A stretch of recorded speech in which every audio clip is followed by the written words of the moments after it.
சைனாவை நம்பலாமா வெஸ்டர்ன் நம்பலாமான்னா நான் வந்து இதில் 2 பேரில் எது அப்படின்னு யோசிச்சிங்கன்னா நான் சைனாக்கிட்டே போகிறேன்றேன்.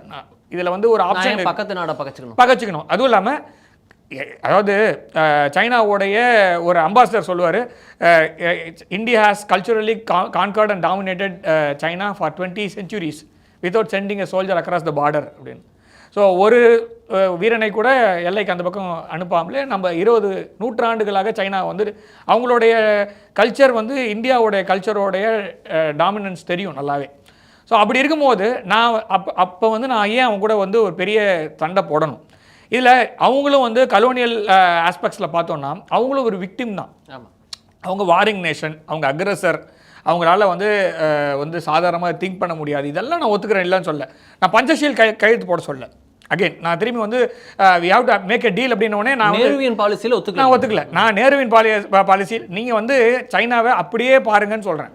ஆனால் we must have some relationship with China in such a way like we will avoid all these things.